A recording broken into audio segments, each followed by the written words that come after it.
মাঝে অসমাপ্ত ভালোবাসা গল্পের ২ নম্বর পার্ট নিয়ে চলে আসলাম। তো বেশি কথা না করে চলুন গল্প শুরু করা যাক। জিয়ান রুমের সামনে এসে দাঁড়িয়ে চোখ বড় বড় করে তাকিয়ে আছে। তুই কি আসলেই মেয়েটার সাথে ইন্টিমেট হয়েছিস? চুপ কর শালা, মেজাজ এমনিতেই খারাপ, আর খারাপ করিস না। নিকোটিনের শেষ টান দিয়ে বলে, করতে পারলাম কই? তাহলে কি করেছিস? এই অবস্থা কি করে হলো?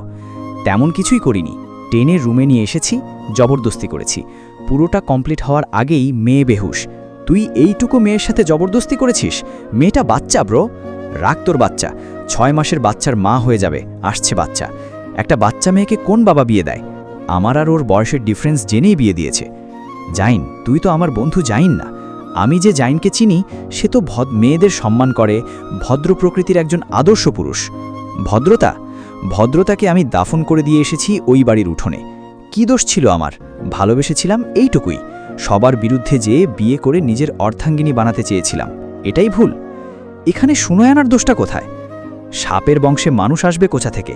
ওরা সব কটা সাপ, তাই ২০ দাঁত আগেই উপড়ে ফেলব।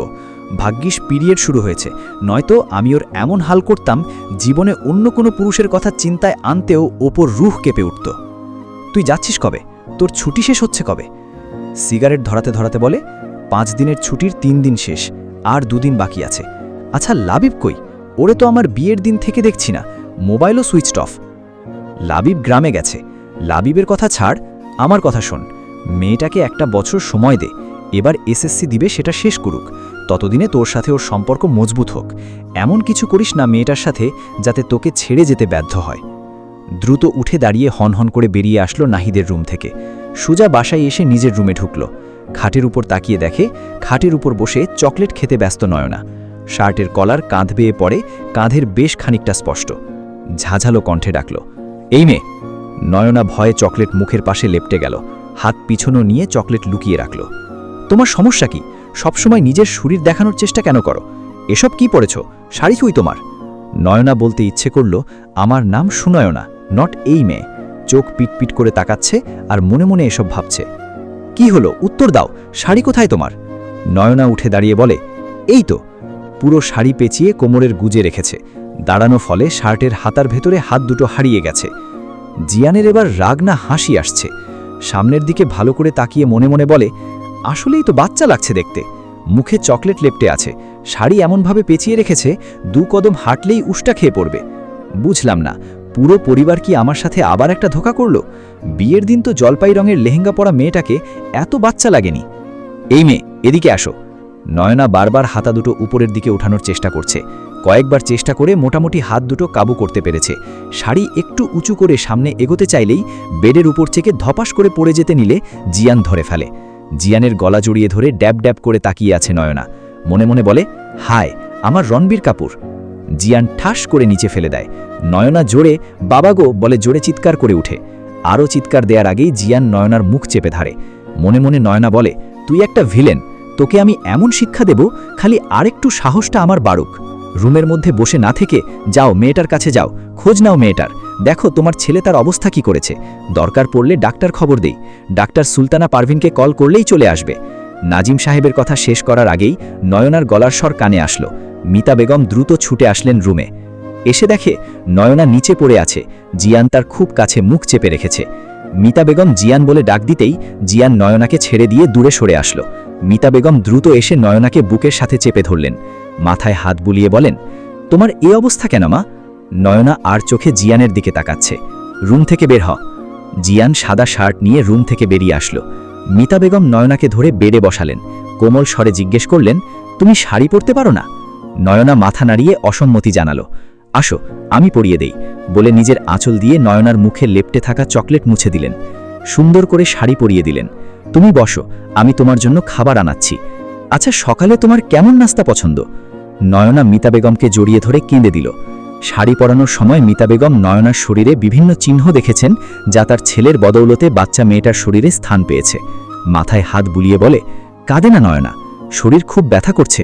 আমাকে বলো তোমার কি সমস্যা হচ্ছে। আমি আপনার সাথে থাকবো আন্টি। আচ্ছা ঠিক আছে, তবে জানো তো বিয়ের পর মেয়েদের একমাত্র ভরসাযোগ্য আশ্রয়স্থল স্বামী। নয়না মিতা বেগমের আঁচল খামচে ধরল। গতকাল রাতে তার সাথে যা হয়েছে, এরপর এই মানুষটার সাথে স্বাভাবিক হতে পারবে কখনো? মিতা বেগম নয়নার ভয় বুঝতে পেরে নয়নাকে বলল, তোমার স্বামী ততটা খারাপ না যে রূপ তুমি দেখছ, সেটা তোমার বোনের উপর রাগ ক্ষোভ থেকে। তবে জানো, তোমাকে ভালোবাসা দিয়ে ওর এই রাগকে মোচন করতে হবে। তুমি চিন্তা করো না, আমি তোমাকে সহযোগিতা করব আদর্শবান স্ত্রী হয়ে উঠতে। এখন বসো, আমি খাবার নিয়ে আসি। মিতা বেগম চলে যেতেই নয়নার নীলাঞ্জনার কথাটা মাথায় আসলো। আচ্ছা, নীলাঞ্জনা আপি তো লাবিব নামের একটা ছেলেকে ভালোবাসত, তাহলে এই তিতকরলার সাথে কি সম্পর্ক? নীলাঞ্জনা আপি কি টু টাইমিং করত? কেন এমনটা করলে আমার সাথে নীলাঞ্জনা আপি? কেন করলে? তোমাকে আমি কোন? লাবিব নীলাঞ্জনার পিঠের চুল সরিয়ে ঘাড়ে আলতো করে চুমু খেল। কোমরে হাত রেখে নিজের বক্ষে জড়িয়ে নিয়ে কানের কাছে ফিসফিস করে বলে, ভালোবাসি আমার প্রিয়তমা। নীলাঞ্জনা কিছুটা সরে দাঁড়ালো। লাবিব, কতবার বলবো, বিয়ের আগে আমার এসব পছন্দ না। আমরা বিয়েটা কবে করছি? করছি না আমরা বিয়ে। ভালোবাসি আমি তোমাকে। কি অদ্ভুত, তোমাকে টাচ করলেই তোমার শরীর জ্বলে ওঠে। তা তো উঠবেই। পাইলট রেজা চৌধুরীকে খুব মিস করছো বুঝি? এতই যখন রেজার জন্য প্রেম উথলে পড়ে, তাহলে আমার সাথে এলে কেন? রেজাকে বিয়ে করে এখন হানিমুন সেরে ফেলতে? নীলাঞ্জনা ঠাস করে লাবিবের গালে চড় বসিয়ে দেয়। আমার এখন মনে হচ্ছে আসলে আমি ভুল মানুষের জন্য সবাইকে ত্যাগ করেছি। তুমি আমাকে সত্যি সত্যি ভালোবাসো তো? আমি তোমাকে কি বলেছি? জাস্ট এতটুকুই তো। শারীরিক সম্পর্কে আমরা বিয়ের পরে জড়াবো, পবিত্রভাবে। যে পুরুষ শরীরের পাগল হয় সে তো কখনো ভালোবাসতে পারে না। তার নেশা শরীর। শরীর পেলে একদিন ঠিক তার নেশা কেটে যায়। আমি আজ এক্ষুনি বাসায় চলে যাব। তোমার সাথে আর এক মুহূর্তও থাকব না। আমার পরিবার আর আমার যা মানসম্মান যাওয়ার তা তো ধুলোয় মিশে গেছে। তোমার মতো মানুষের সাথে থেকে নিজের আত্মমর্যাদা বিসর্জন দিতে পারবো না। লাবিব নীলাঞ্জনার হাত ধরে বলে, প্লিজ আমাকে ক্ষমা করে দাও, আমার ভুল হয়ে গেছে। কি করব বলো? তোমাকে দেখলেই আদর করতে ইচ্ছে করে নিজের মধ্যে তোমাকে মিশিয়ে নিতে। আজই আমি তোমাকে বিয়ে করব। আমি তোমাকে বিয়ে করতে পারবো না লাবিব। আমার মনে বলছে তোমার আমার প্রতি কোনো ফিলিংস নেই। এভাবে বলছো? বলছি তো, ভুল হয়েছে। এই কান ধরে সরি বলছি। প্লিজ এবারের মতো সরি এক্সপেক্ট করো ময়না পাখি। করতে পারি, এক শর্তে। কি শর্ত বলো ময়না পাখি? তোমার জন্য এই অধমের জানও হাজির। কথা দাও, আমাদের মাঝে কখনো তুমি জিয়ানকে টেনে আনবে না। আমি যদি ওকে সত্যি ভালোবাসতাম তাহলে ওরে ছেড়ে তোমার কাছে আসতাম? জিয়ান আমার স্কুল লাইফের ভালোবাসা। তখন আমি নেহাত বাচ্চা ছিলাম, আবেগে ভেসেছি। তোমার সাথে পরিচয় হওয়ার পর আমি অনুভব করেছি, হ্যাঁ, এটাই ভালোবাসা। লাভ ইউ আমার ব্যক্তিগত ময়লা পাখি। এবার যাও, বিয়ের আয়োজন করো। তুমি নাস্তা করে রেডি হও, আমি কাজী নিয়ে আসছি। অপেক্ষায় রইলাম প্রেমিকা থেকে প্রিয়তমা স্ত্রী হওয়ার। আম্মু, আমি সত্যিই দুঃখিত। সুনয়নার বয়সটা যে এত কম আমি বুঝতে পারিনি। যাই হোক, আমি আমার ভুল শুধরে নেব। তোমার কি বিয়েটাকে ছেলে খেলা মনে হয় জিয়ান? বিয়ে হচ্ছে জন্ম জন্মান্তরের বন্ধন। এটা তোমার কিনে আনা কোনো শোপিস না। ভালো লাগলো কিনে আনলে, ভালো লাগলো না ছুঁড়ে ফেলে দিলে। তুমি যথেষ্ট ম্যাচিওর, তাই নিজের জ্ঞান কাজে লাগাও। বোকাদের মতো কাজকর্ম করার কোনো মানে নেই। নয়না, তুমি বসো, আমি তোমার জন্য নাস্তা নিয়ে আসি। যাওয়ার সময় জিয়ানকে বলে গেল, আমি যাব আর আসব, ওর সাথে কোনো রকম মিসবিহেভ করবি না। নয়না বেডের এক কোনায় বসে বসে চোখ ঘুরিয়ে ঘুরিয়ে রুমটা দেখতে লাগল। বাপ রে, রুমের ফার্নিচার থেকে শুরু করে রুমের দেয়ালের রং, পর্দা সব সাদা। এত শুভ্রতায় জড়ানো মানুষ এমন খারাপ হয়? এই মেয়ে শোন, প্রথমত আমার নাম সুনয়না, নট এই মেয়ে। তুমি না বাচ্চা? বাচ্চা কাকে বলে জানেন? মন চাইলেই আপনি যার গাল টেনে দিতে পারবেন, কোলে নিতে পারবেন তাকে। আমাকে দেখে কি বাচ্চা মনে হয়? পুরো 33 কেজি ওজন আমার, আর বয়স 16।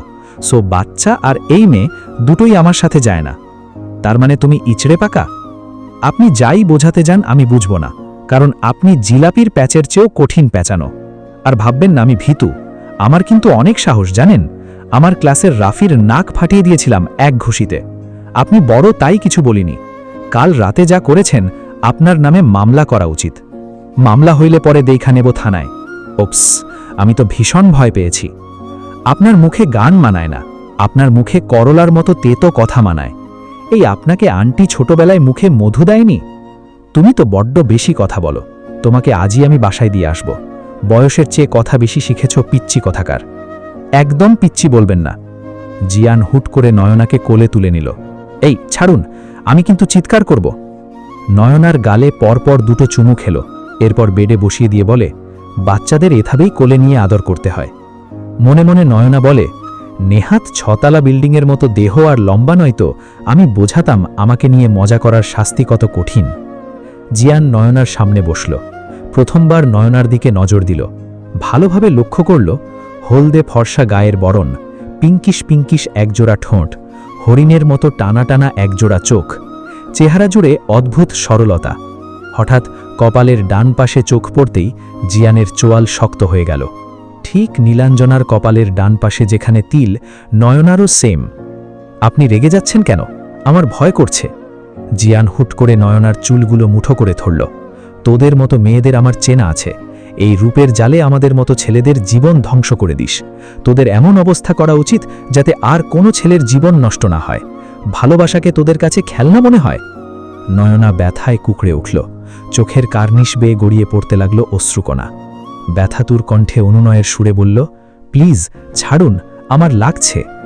মিতা বেগম রুমে এসে এই দৃশ্য দেখে চিৎকার করে বলে, জিয়ান, এসব কি হচ্ছে? মানা করেছিলাম তো ওর সাথে মিসবিহেভ করতে। হাতে থাকা খাবারের ট্রেটা টেবিলের উপর রেখে নয়নাকে আগলে নিলেন বুকে। জিয়ান ততক্ষণে রুম ছেড়ে যাওয়ার জন্য পা বাড়াচ্ছে। দাঁড়াও। মিতা বেগমের কণ্ঠ শুনে স্থির হল জিয়ানের পা। আম্মু, প্লিজ, এখন এই মুহূর্তে আমার কোনো রকম জ্ঞানের বাণী শোনা, মন মানসিকতা বা ধৈর্য কোনোটাই নেই। আমাকে একটু একা থাকতে দাও। তোমার মেজাজ নিয়ে ডিপ ফ্রিজে রেখে আসো। আজ তুমি যেটা করলে আমার ভাবতেও ঘৃণা হচ্ছে তোমার মতো সন্তান আমি গর্ভে ধারণ করেছি। এইটুকু একটা মেয়ে তুমি ওর ওপর শারীরিক মানসিক টর্চার করেই যাচ্ছ। তোমার প্রেমিকা তোমাকে ধোকা দিয়ে আরেক ছেলের সাথে পালিয়ে গেছে, তাতে এই নিষ্পাপ মেয়েটার কি দোষ? আর কোন মেয়ে এমন মেজাজ সহ্য করবে? মেয়েটা ঠিক ডিসিশন নিয়েছে তোমাকে ছাড়ার। আর হ্যাঁ, মনে রেখো, ও আজ থেকে আমার মেয়ের মতো। জীবনে দ্বিতীয়বার ওর গায়ে আঘাত করার কথা চিন্তাও করলে তোমার মতো ছেলেকে অস্বীকার করতে আমি দুবার ভাবব না। জিয়ান বাহিরে এসে সোজা চিলেকোঠায় চলে আসলো। চিৎকার করে কাঁদতে ইচ্ছে করছে তার। আচ্ছা, ছেলে মানুষের হৃদয়ে ভেঙে গুড়িয়ে গেলেও কি তাদের কান্না করা মানা? আমি কি দোষ করেছিলাম? শুধুমাত্র নীলাঞ্জনাকে ভালোবাসতাম। আমি তোমাকে কিভাবে বোঝাবো আম্মু? নীলাঞ্জনাকে আমি খোলসের আগালে থাকা মুক্তোর মতো যত্নে রেখেছিলাম। নিজে শত আঘাত সহ্য করলেও কখনো ওর শরীরে সামান্য আঁচড়ও আসতে দেইনি। কেউ কেন বোঝে না ছেলেদেরও হৃদয় আছে? তাদের হৃদয়ের রক্তক্ষরণ কেউ কেন দেখতে পায় না? তারাও পড়ে বিরহের অনলে। সেই দগ্ধ হৃদয়ের আর্তনাদ কারো হৃদয় স্পর্শ করে না। কেন? কেন? তুমি ভুল ছিলে না। তুমি ছিলে সদ্য ফোটা সুবাসিত ফুল, যার ঘ্রাণের মাদকতা আমাকে নিঃস্ব করে দিয়েছে। তো পরবর্তী পার্টও আপলোড দেয়া হয়ে গেছে, তো অবশ্যই আপনারা পরবর্তী পার্টও দেখে নেবেন এবং আমার এই চ্যানেলটি সাবস্ক্রাইব করে রাখবেন এবং পরবর্তী গল্পগুলা এই চ্যানেলে পাবেন। তো সবাইকে ধন্যবাদ।